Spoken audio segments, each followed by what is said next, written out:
going on, guys? For those of you who haven't been keeping up and you're new to the channel, I'm an entrepreneur, YouTuber, you could say, Uber and Lyft driver,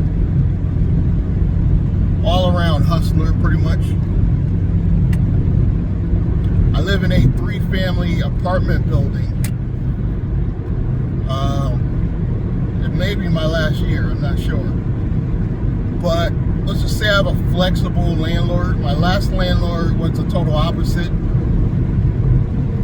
She was around the property like all the time. Like it was annoying she was around so much. Fixing stuff, trying to get inside your apartment, finding excuses to get inside your apartment to be nosy.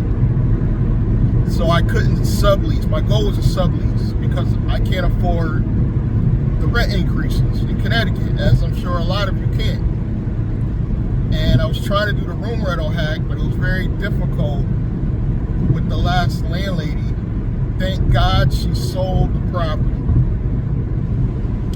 She sold the property to a individual that he does fix stuff, but he's a, I want to say they're foreigners. I don't know what country.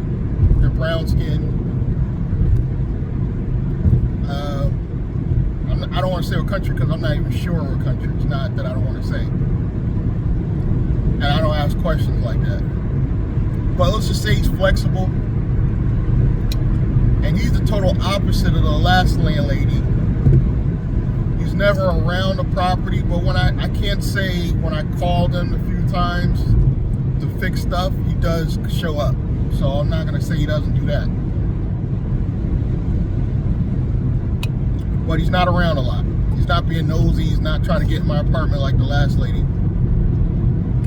So I'm able to sublease. I started out very professional with actual contracts, but I realized people don't even care about that stuff. They just want an affordable room to rent. And I do it in a very unique way because I don't do monthly. I do weekly.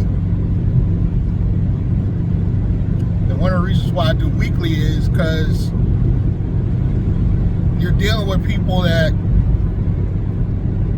for one, they couldn't afford their own apartment for a reason. So money problems may or may not come up. So I feel like if you're getting it weekly as opposed to monthly, you're more likely to get your money, if that makes sense. So I break it up weekly. I'm renting 2 rooms. One guy's only paying $175 a week. That's my guy that I do like, and I'm hoping he never leaves until I leave. And then the guy I don't particularly like, and he drinks a lot, and he gives me, he's a little messy. He pays $180 a week. I could have got as much as $200 a week, but I'm trying to be, when I first met him, I was trying to be more flexible. And even a guy I don't like, I managed to finally get 2 guys that pay pretty much on time every single week. I expect them to pay every Friday, Saturday at the latest. And the guy I like, he pays every Friday cash. The other guy that pays $180, he pays pretty much every Saturday. Sometimes Friday, but pretty much every Saturday through PayPal. Hence the reason why I needed the extra $5, because PayPal has fees, as we all are aware of. And it's been working like clockwork. It didn't work out smoothly in the beginning. I had to go through several guys in the largest bedroom, which would be considered the master.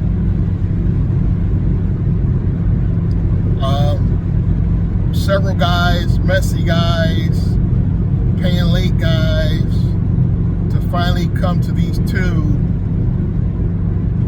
that I have currently.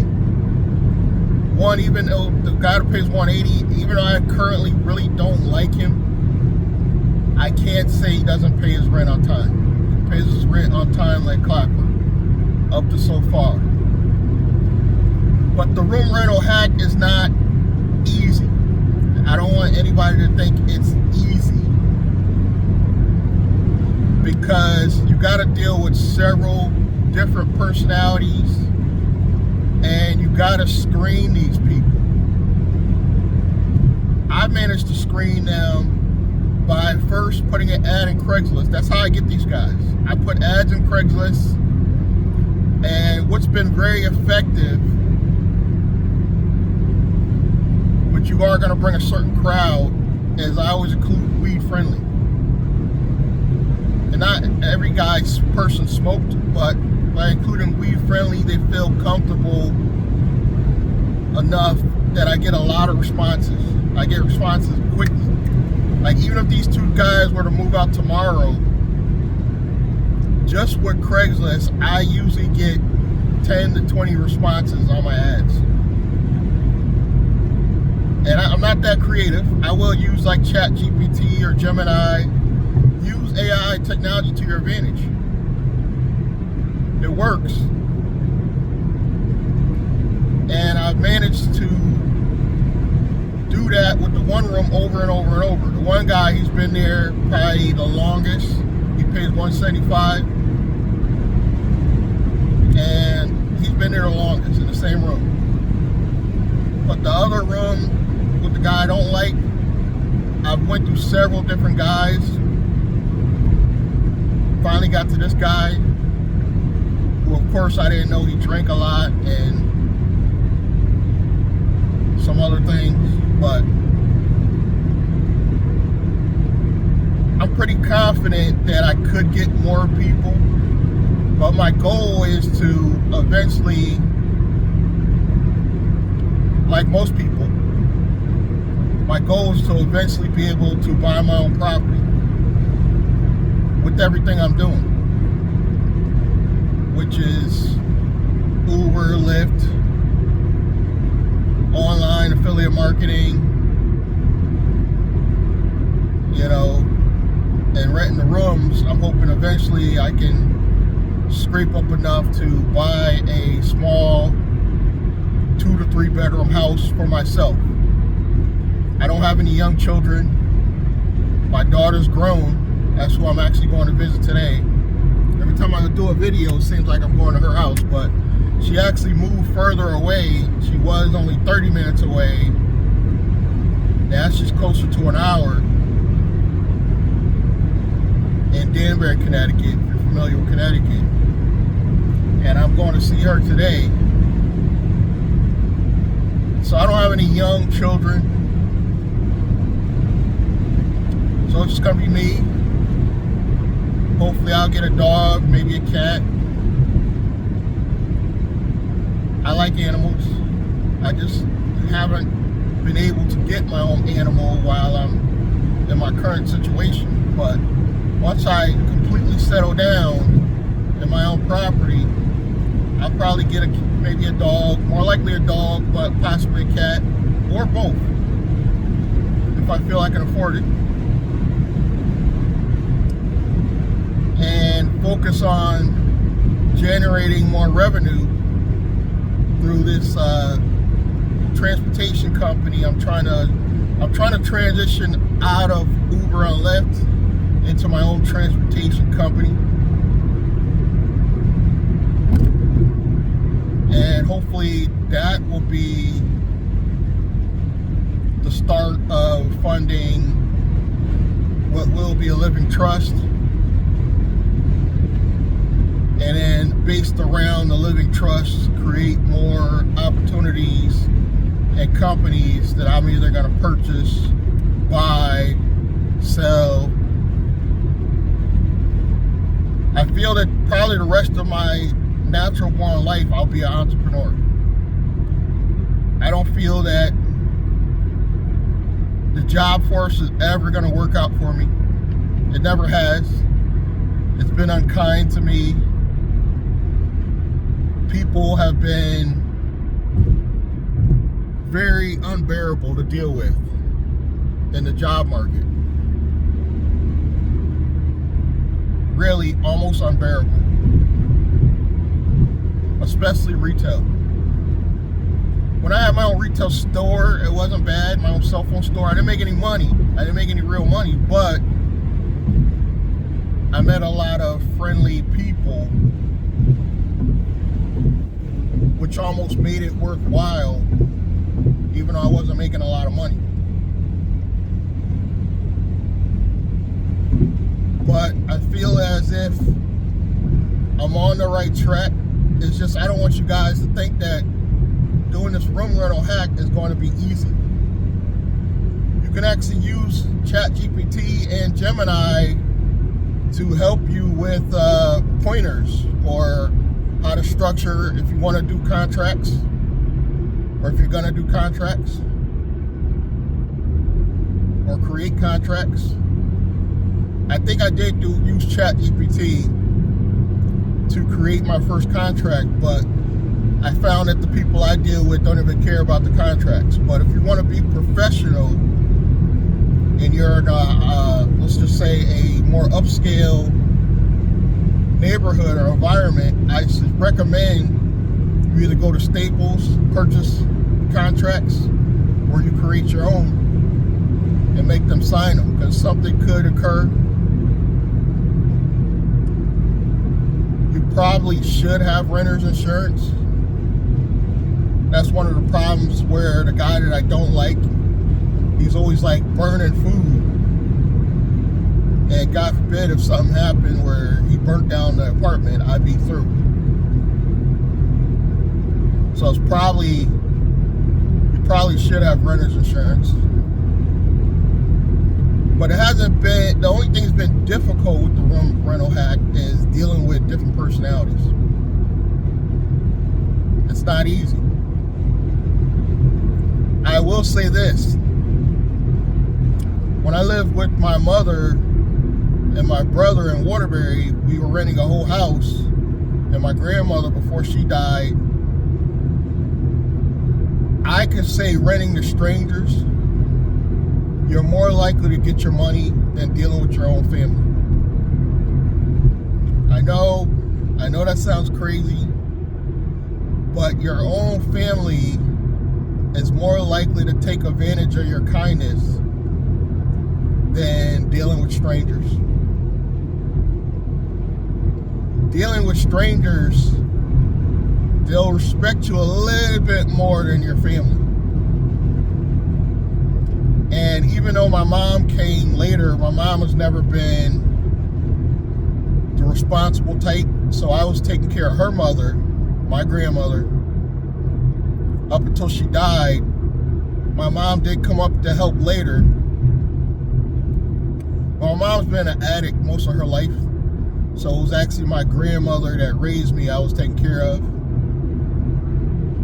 My brother, I moved in after the fact, and he's the one that started giving me a problem with paying. And then later my mom felt as if she shouldn't have paid.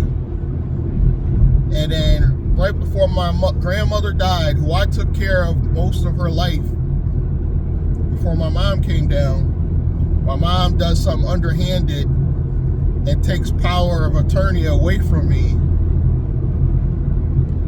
tries to move my grandmother out. Literally a week later, my grandmother died. So my mom was trying to do something underhanded just to get the money. And that's what happened. And up until this day, I don't hate my mom. But let's just say she's not the type that I would ever live with ever again. She's currently, thank God, she's in a different state. She's down south, and I'm in Connecticut. And my brother is still in Waterbury. I'm up closer to the Hartford area. And I do have my youngest brother is in Bridgeport, Connecticut. And And I will never, ever live with my family again. Because your family feels that because you're their family, that you should take care of them for free. Or you should pay most of the bills and they shouldn't.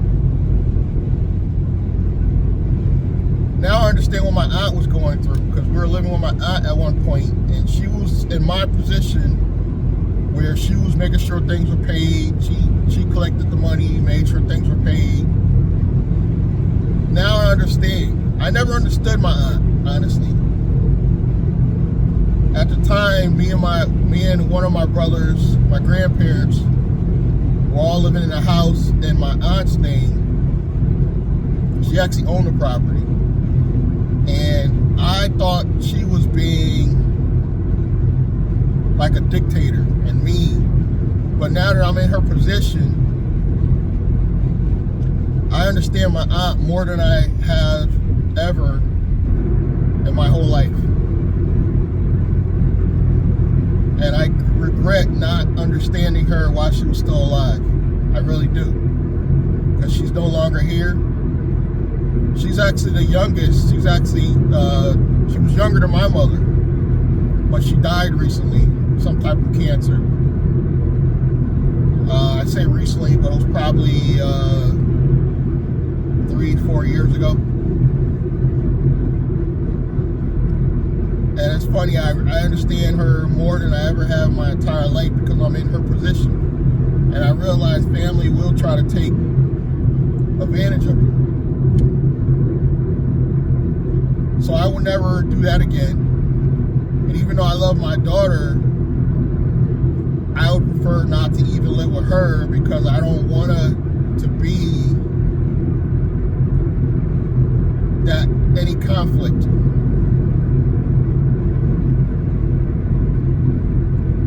Right now, me and my mom get along great. She calls me, we have great conversations because I don't live with her.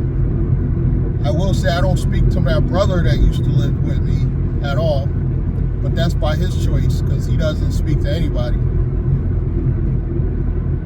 He's just one of those. He doesn't call anybody, doesn't speak to anybody, including his own family. He has an ex-wife and a daughter. He doesn't even speak to them. I know it sounds like I'm throwing her under the bus, but I don't want people watching this to think he doesn't just speak to me. He's just funny like that. You will have family members like that at times, I think.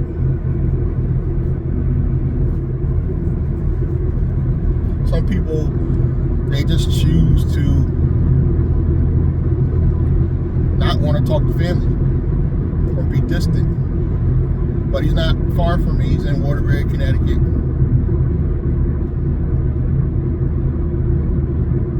I'm the oldest.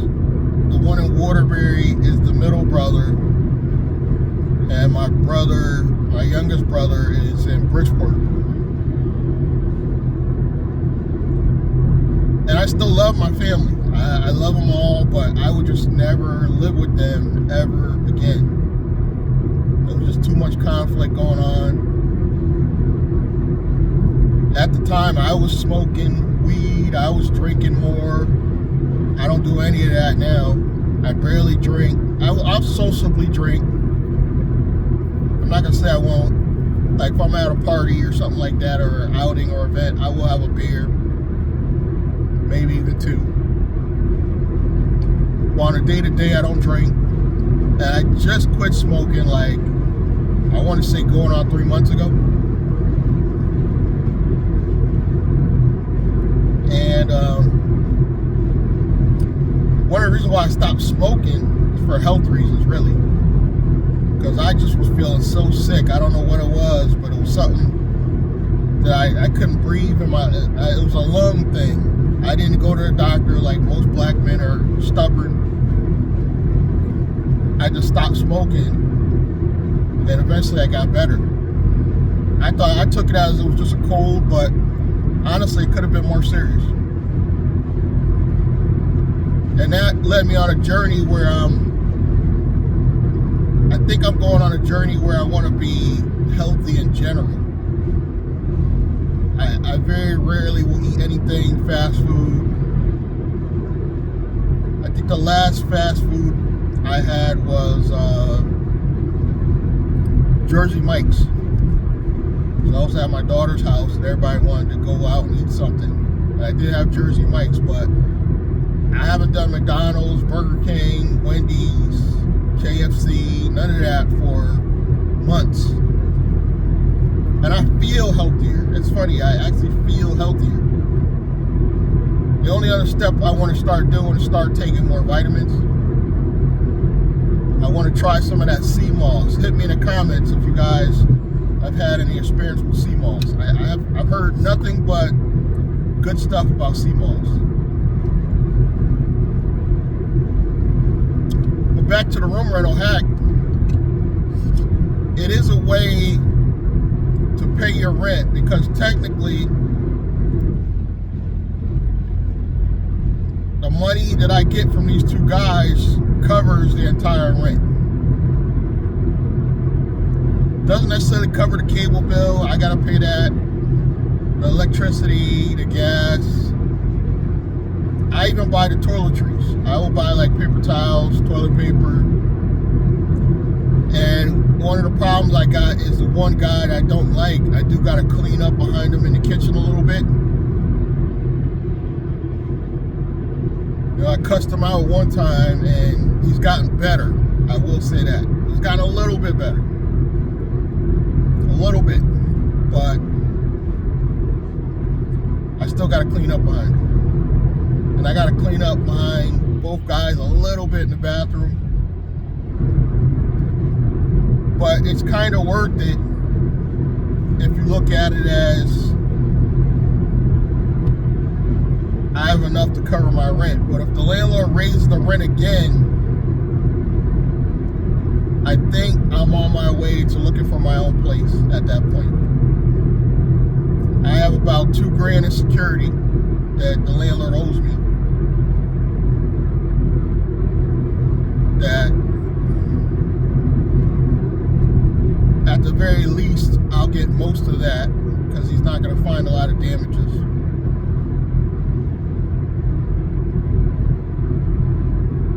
You know, other than some minor paint or scrapes here and there, I probably will get most, or if anything, probably all of my security back. So I'll have that to move with. But rents are getting high here in Connecticut. Hit me in the comments if you feel my pain. That I'm not the only one doing a room rental hack. I've talked to several Uber passengers, Uber and Lyft passengers, and they're not even doing it as, how should I put it, as structured as I am. Like they just get paid once a month, whatever, and they hope for the best. Sometimes they get paid late. This is what they're telling me, but they have to do it. Apartments in Connecticut just keep going up. Taxes are high in Connecticut, no matter where you live. You can live in the slums in Connecticut. You can live in the worst neighborhood in, say, like Waterbury, Connecticut, and the taxes are extremely high. You know, I hate that we have to pay car tax. I hate that we have to pay any property tax at all.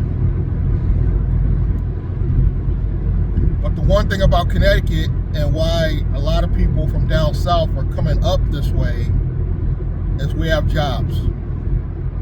They're not great jobs, but Connecticut has jobs. You know, even our McDonald's pays more than a McDonald's, say, somewhere in a southern state. So you could be like a Burger King manager and make $50,000 a year, which might not sound like a lot, but compared to a lot of places down south, you can make a decent living with that. So we do have jobs. Problem is the jobs are not enough for most are from Connecticut. So we'll get a lot of out-of-staters come up this way, take the jobs nobody want, and people in Connecticut, they gotta constantly hustle like myself. And one of the things I hear a lot, because I do Uber and Lyft, is go get a regular job. The regular jobs aren't paying. At least I can say with Uber and Lyft, I get all my money up front daily before taxes. So I'm actually able to touch and spend my money, and I really don't pay out a lot in tax because I have so many write-offs. So I will say I'm able to do that, because there's just not a lot of jobs. I think the average person in Connecticut, they need $20 to $21 an hour on average just to live comfortable. And the average job is only paying $15, $16. On Uber, granted it is before taxes, gas, and expenses, on average I can make $30 an hour. So at least I'm getting my money up front. I'm never gonna get rich just doing Uber and Lyft, but I'm getting my cash up front.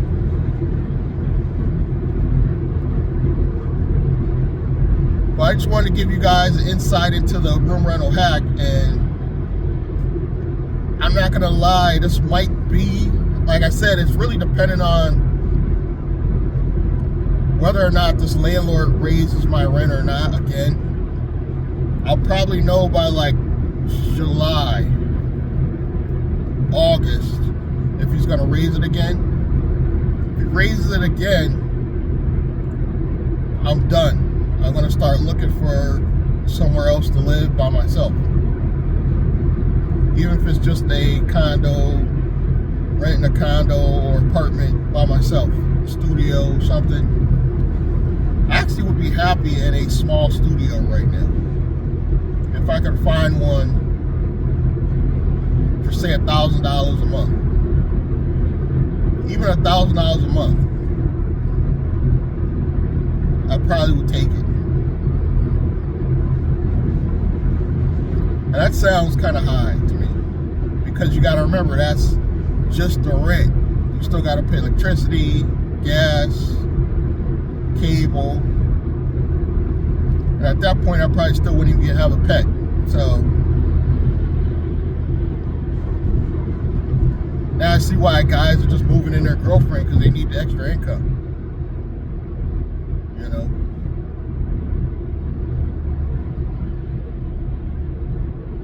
So that's where I'm at right now.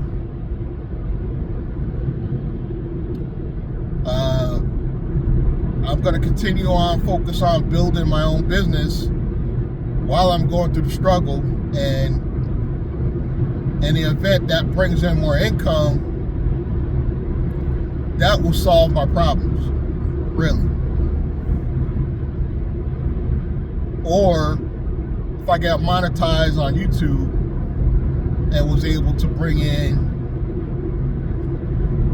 as little as $1,000, $2,000 a month consistently. If I could bring in $2,000 a month between monetization and affiliate marketing, that would pay rent somewhere. Because the average place, the average nice apartment is $2,000 a month.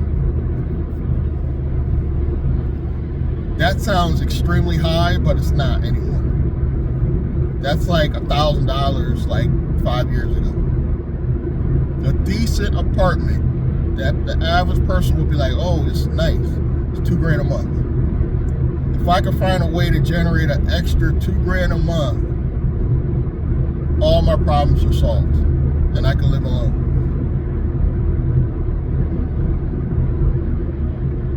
Anything extra I make on top of that would just be like icing on the cake.